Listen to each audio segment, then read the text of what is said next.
मरते समय दानवीर कर्ण से भगवान श्री कृष्ण ने क्या पूछा। दोस्तों, सूर्य पुत्र कर्ण महावीर थे, महादानी थे, हमेशा अपने दिए हुए वचनों का पालन करते थे। अपने जीवन में सदा ही उन्होंने त्याग किया, कभी भी किसी से अपने लिए कुछ भी नहीं मांगा, हमेशा अपने दोनों हाथों से सबको दान देते गए। यहाँ तक कि भगवान श्री कृष्ण को भी उन्होंने दान दिया था, लेकिन अधर्म का साथ देने के वजह से महाभारत युद्ध में उनकी मृत्यु हो गई। मरने से पहले भगवान श्री कृष्ण और कर्ण के बीच कुछ ऐसी बातचीत हुई थी जिसे सुनकर आप हैरान रह जाएंगे। आखिर मरते समय भगवान श्री कृष्ण ने दानवीर कर्ण से क्या पूछा था। तो दोस्तों, अगर अभी तक आपने हमारे चैनल को सब्सक्राइब नहीं किया है तो अवश्य कर ले। तो चलिए दोस्तों, अब करते हैं ज्ञान की बात। अंतिम युद्ध में कर्ण और अर्जुन एक दूसरे के बाणों को काटते जा रहे थे। इस युद्ध में कभी कर्ण अर्जुन पर भारी पड़ रहे थे तो कभी अर्जुन कर्ण के ऊपर भारी पड़ रहे थे। ये उनके युद्ध को देखकर ऐसा लग रहा था मानो जैसा ये युद्ध कभी समाप्त ही नहीं होगा। लेकिन नियति ने तो हमेशा ही कर्ण के साथ अन्याय किया है। श्राप के वजह से उनके रथ का पहिया धरती में धंस गया।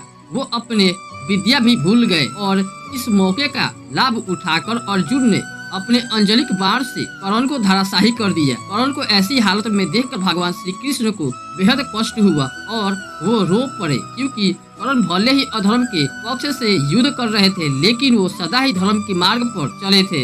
लेकिन कर्ण का हालत देखकर अर्जुन बहुत खुश हो गए, क्योंकि कर्ण के मौत से दुर्योधन की हार अब निश्चित हो चुकी थी। कर्ण के वजह से पांचों पांडव इधर उधर भाग रहे थे। कोई भी कर्ण के सामने युद्ध के लिए नहीं आ रहा था। सिर्फ अर्जुन ही एक लौते ऐसे पांडव में योद्धा थे जो कर्ण को टक्कर दे सकते थे। जब कर्ण अंतिम सांस ले रहे थे तभी अर्जुन कर्ण का अपमान करते हुए वो श्री कृष्ण से कहते हैं, देखिए माधव, जिस कर्ण की युद्ध कौशल का आप हमेशा गुणगान करते थे वो आज मेरे बाणों के आगे टिक नहीं पाया। देखिए वो कैसे मेरे बाणों से घायल होकर मृत्यु के द्वार पर पहुंच चुका है। ये सुनकर श्री कृष्ण मुस्कुराते हुए अर्जुन से बोले, पार्थ, तुम्हें भी पता है कर्ण का वध सिर्फ तुमसे नहीं उसके श्राप और मेरी बुद्धि से हुआ है। अगर मैं और पवन पुत्र हनुमान तुम्हारी रथ पर विराजमान नहीं होते तो तुम कर्ण को कभी जीत नहीं पाते। वो तुम्हें कब का मार दिया होता। कर्ण की दान देने की आदत को पहचानो और इस विजय को भी उनका दान ही समझो। ये सब सुनकर अर्जुन का अभिमान जाग गया और उन्होंने श्री कृष्ण से कहा, अगर कर्ण सचमुच में दानवीर होता तो धर्म उनकी रक्षा करता, लेकिन देखिए कर्ण मरने ही वाला है तो कहाँ गया उसका दान पुण्य। अर्जुन की ये बात सुनकर भगवान श्री कृष्ण ने एक लीला रचने के बारे में सोचा। कर्ण की अंतिम परीक्षा लेने के लिए अर्जुन के साथ ब्राह्मण का वेश धारण करते हुए वो दोनों कर्ण के सामने आ गए। उनको देखते ही कर्ण ने उन्हें प्रणाम किया और कहा, हे ब्राह्मण देव, आपका स्वागत है, कहिए मैं आपकी क्या सेवा कर सकता हूँ। ये सुनकर भगवान श्री कृष्ण बोलते हैं, अंगराज, मैं तो आपके पास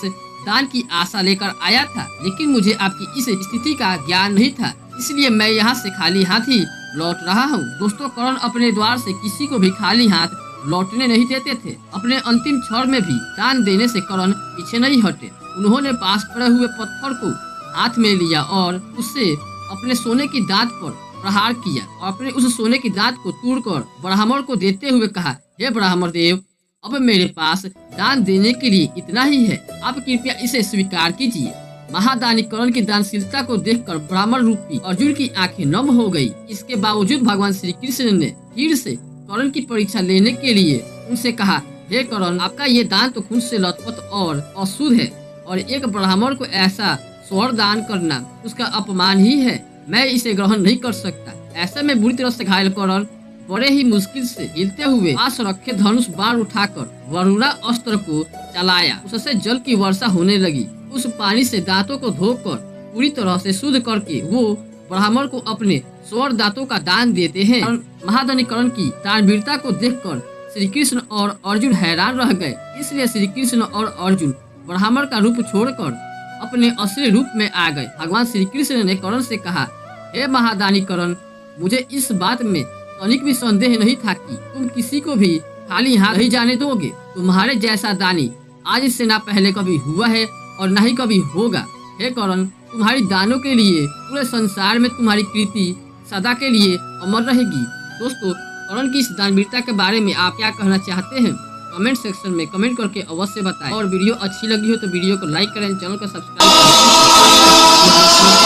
करें।